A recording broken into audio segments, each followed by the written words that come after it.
Okay, I'm going to take this a step further, Rick. Probing allows you to design the perfect sales presentation for that prospect. You're going to be a needs-based seller because you're going to use that detailed information to turn around and sell them the personal training or the membership. What's another reason it might be important to know how to probe? To overcome any objections that might later arise? You're going to have to do some form of probing to do that. That's correct. Okay, and that's one of the reasons we actually do the FAQ. What's another reason we need to know how to probe?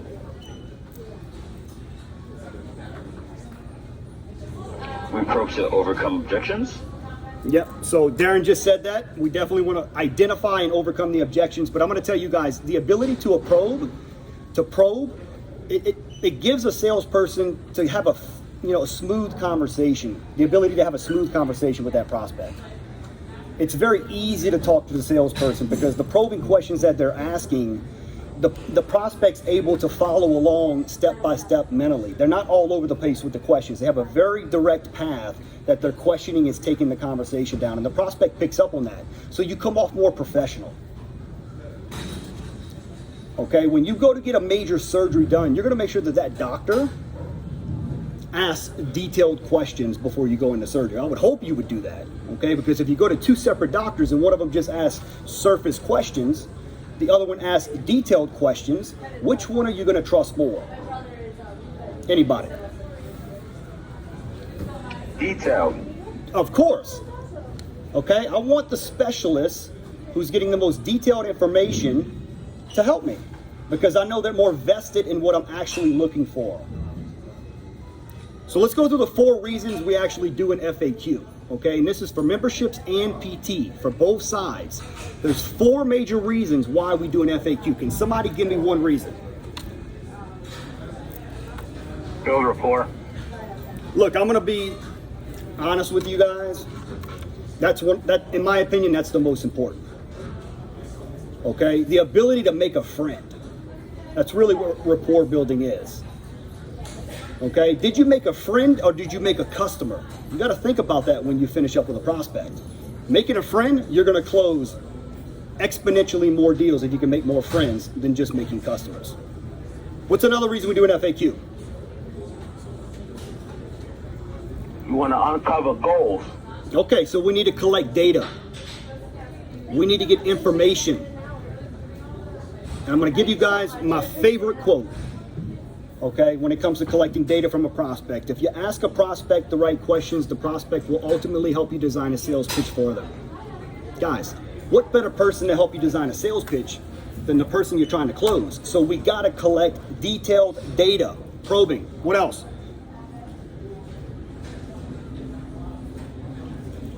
What's another reason we do the FAQ? Overcome objections. Okay, identify and overcome any potential objections. I'm gonna be honest with you guys. This one reason is probably the one reason I see done the least. Okay, people are not thinking about objections when they're asking questions in an FAQ, but they need to be.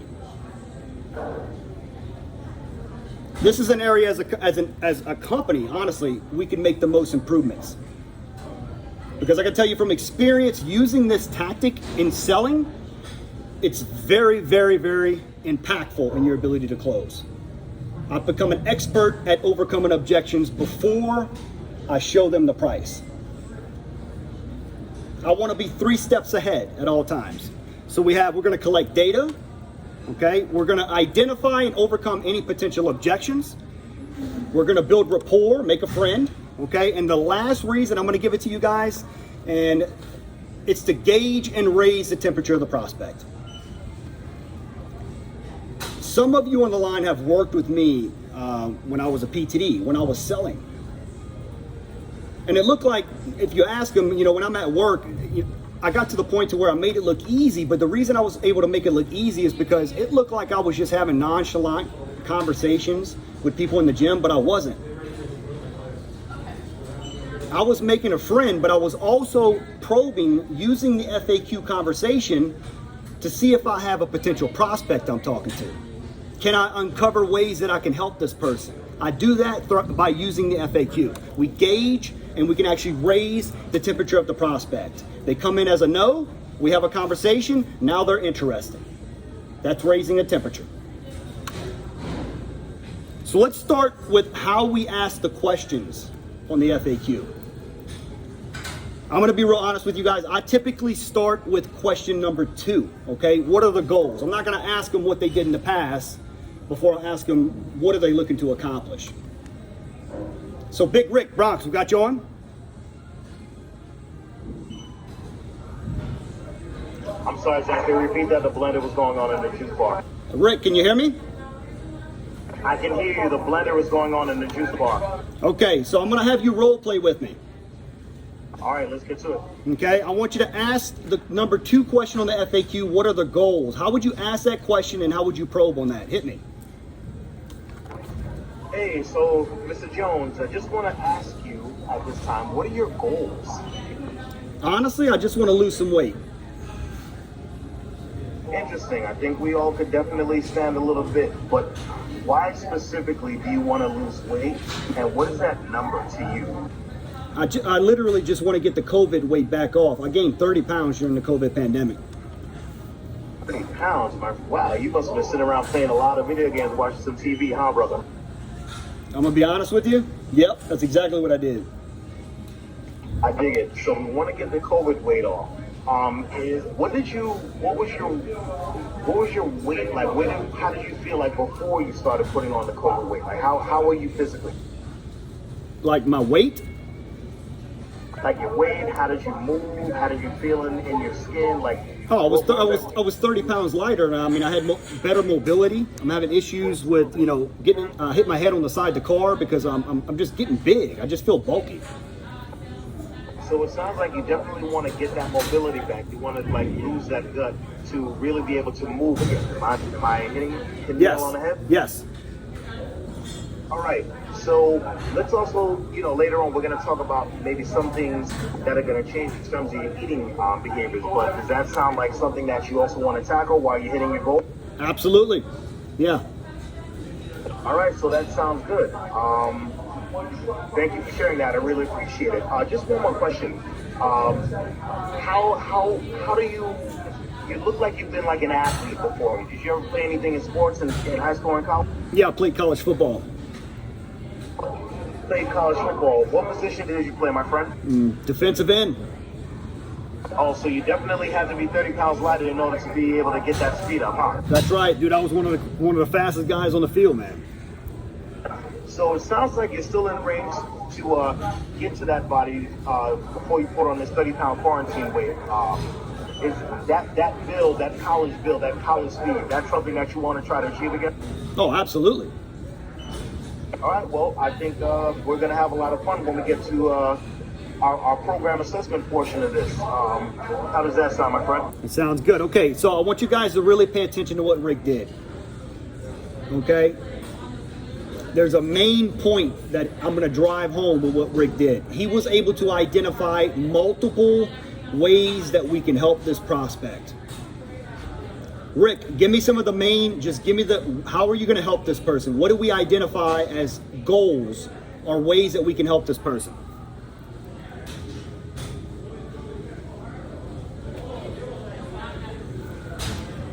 Rick, you're on mute. He got called into a meeting real quick. Okay, so let's go through them, okay, guys? He's going to help me lose weight. He's going to help me with mobility. He's going to help me with a nutritional program.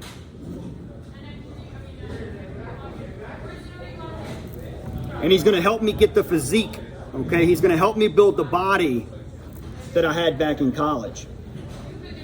So I'm going to ask you guys this question to really drive this point home, okay? And anybody can answer this question. Would a prospect more than likely make a purchase on a program that can fix multiple problems? Or would they make a decision on a program that can only fix one problem? Can anybody tell me? Multiple. Why? Because they want more than one ways to get that weight off and make themselves better. Look, if you can identify more goals, you can raise the value in your sale. So the more goals you identify, or the more ways we can help them, the more valuable your offer appears. When value exceeds price, price is no longer the issue. So if I can identify 5 goals versus 1, you better believe I'm going to do that, because that's an easy way for me to add value to my sale. Now, the main goal was to lose weight. So I'm going to ask, I'm going to say, okay, Mrs. Jones, what have you tried in the past to lose the weight, and how did it work for you? That's how I'm going to ask the workout history. I want to know what she tried in the past and how did it work for her. Now, I don't want to make her feel dumb when she tells me. I don't want to make her feel like she was stupid for making a decision. But I do want to help educate her, okay, on why a lot, people do make that decision. Why do people make that decision on the program that she did? I'm going to help her figure that out. And then I'm going to explain to her how her program should be and how her results would be different. Now, when it comes to getting the X factor, Kamani, Yonkers, you on? I'm here. How do you get the X factor out of a prospect? The question here, it's kind of not good. You're asking, not good, but you're asking why are you starting now? What I typically ask, instead of asking it that way, I typically ask, why do you want to gain 20 pounds? Why do you want to drop 15 pounds, 20 pounds, 30 pounds? What's the reasoning behind it? And usually I get a response of something like, I feel better when I'm at that weight. I feel healthier. I feel stronger. I feel more confident. I fit my clothes better. And so you uncover those root causes when you ask that question, correct? Correct. Perfect. I'm going to give you guys how I like to ask this question, okay? I don't want to come off, sometimes when you ask it a certain way, it could come off very invasive. The term we use, invasive, on a prospect, and they could put up a wall, like, I can't believe he's asking me that. So we want to make sure that we use finesse when we ask this question. So the way that I ask this question is, I'm like, hey, Mrs. Jones, I know you want to lose weight, okay? I know you've been wanting to do it for quite some time. I got to ask you, what was that light bulb that went off that said, you know what, I'm ready to do something today? What was that light bulb that went off that said, you know what, I'm ready to do something today? And I found that when I ask it that way, they're much more open in giving me an explanation. Now, if someone tells me they want it to feel better, is that an X factor? Feel better?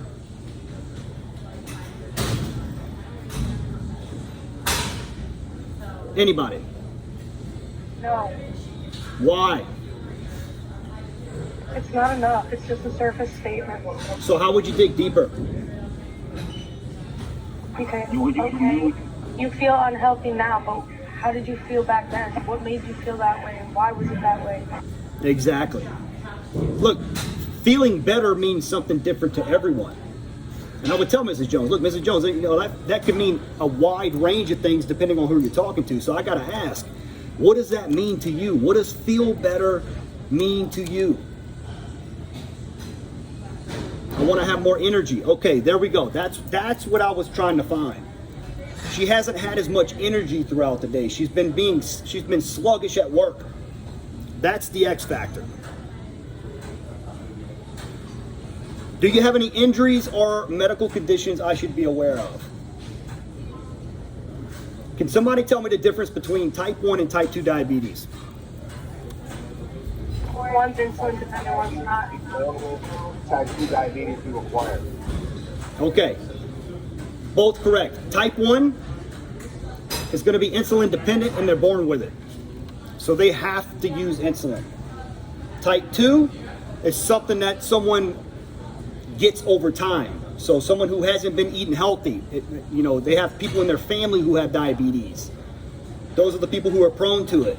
So those are questions we'd want to ask. Okay, do you have any conditions? No, I don't have any medical conditions. What about in your family? Anybody in your family have diabetes? Yeah, my mom. Okay, is it type 1 or type 2? Type 2, okay, well look, are you dealing with any blood sugar issues? No, I'm not. Well look, I'm just gonna be real honest with you. 90% of all type 2 diabetics are morbidly obese. And so we're going to check your body fat, but we got to make sure that you start exercising on a regular basis, because if it runs in your family, you're running a high chance of ending up a type 2 diabetic. And you see what your parents have to deal with. Sticking themselves with needles every day, checking their blood sugar, having to eat a certain way. Okay, got to be super strict on the diet. You have to purchase insulin, which I heard is anywhere from $600 to $900 a month now. Dude, you don't want to end up doing that. No, I don't. So you got to know how to explain type 1 and type 2 diabetes to get this prospect to go, you know what, I need to do something today. He's right. I do not want to end up like that. That's going to help build credibility on your part, which we call altitude in the sale. And it's also going to help create an urgency, so when we get to the close, we can close the transaction. So the next question is, what are your plans to achieve these goals? I'm going to run through this one, okay? There's a very specific way that I like to ask this question. So Mrs. Jones, let me ask you, okay? When it comes to losing weight, improving mobility, putting together, a nutritional program, and getting your body back to those college days, do you have a strategical plan both inside and outside of the gym to get that done? And what do you guys think Mrs. Jones is going to say if I ask it that way?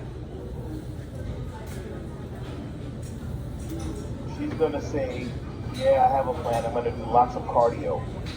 She could go that way, but I think if you ask it that way with all the goals, and you say a strategical plan, I'm going to tell you guys from personal experience, 90% of the time they're going to say no. But it's got to be asked correctly. Now, when they say no, that's when you say, perfect, that's what we're here for. That's where we come in. That's where we're going to help you, is with that strategical program. So she's telling you she has no plan. She's going to need us to accomplish the goals. Now, how often are you planning on coming into the gym? Which objection is that overcoming, guys? Time objection. Exactly. So if you want to just completely eliminate the time objection, just ask this question. Okay, but when we skip this question, we leave that open as a potential objection when we get to the end. And I'm going to tell you guys right now, when you're dealing with doctors and lawyers, engineers, people who have money, who can spend the money every month, the best prospects, they have busy schedules. And so I'm going to tell you, they use that objection on a regular basis. So if they can't think of one when they get to the end, if they don't want to buy, they're going to use that objection. And those are the people we want to make sure we identify that objection so we don't have to worry about it at the end. They're going to spend the money. Nutrition. Guys, this is the perfect way, okay, to see how much money people are spending on things that are not making them healthier. Or they stopping and getting coffee in the morning. Or they going out and spending $80 on the weekend at the club on alcoholic drinks. Or they eating fast food twice a day. All of these habits, if you can identify how often they're doing that, by going through Faster, I'm going to put another video together specifically for that. By using Faster, you can identify, what part of their budget they can take from making them unhealthy and apply towards something that's actually going to make them healthy. That's to help the prospect make financial sense of making the purchase. Number 8, who will be supporting you in reaching your goals? Which objection is that overcoming, guys? Spouse. And I'm going to give you guys exactly within 45 seconds how you can identify this objection and get it out the way. Okay, so Mrs. Jones, look, I'm super excited you're getting started today. Who's going to be supporting you in reaching these goals? Do you have a husband at home, boyfriend at home? Do you have a workout partner? Oh, I have a husband. Oh, awesome. Did your husband join the gym with you? Yes, he did. Great, awesome. So you guys are like doing this fitness journey together. Yes, awesome. Is your husband excited you came today to get your program started? Yes, he is. But I got to ask you, Mrs. Jones, is your husband going to be designing any of your strength training regimen, cardio regimen, or nutritional regimen? No. Okay, so it's safe to say you're fairly independent when it comes to making decisions on your fitness and health. Is that what I'm hearing, Mrs. Jones? When she says yes, okay, we have a very strong rebuttal, if we need to use it, called the turnaround clause. If we get that objection, I need to talk to my husband at the end. Now, that was the PT side, okay? The membership side is going to be a little bit different, but you guys get the gist of it. We don't want that to be a long, drawn-out conversation, because all I'm really trying to do with this question specifically is I'm just trying to identify that and overcome that. Get it out the way. I don't want to spend too much time on that. So somebody tell me what the 4 reasons are that we do an FAQ.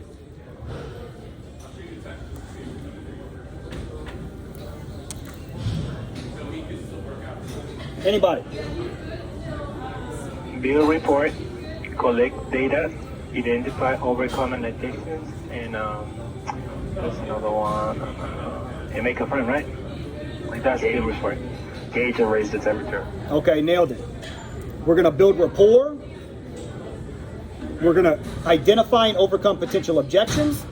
We're going to gauge and raise the temperature of the prospect. And we're going to collect data. Now, I want to go over rapport building real quick with you guys before I let you guys off the line.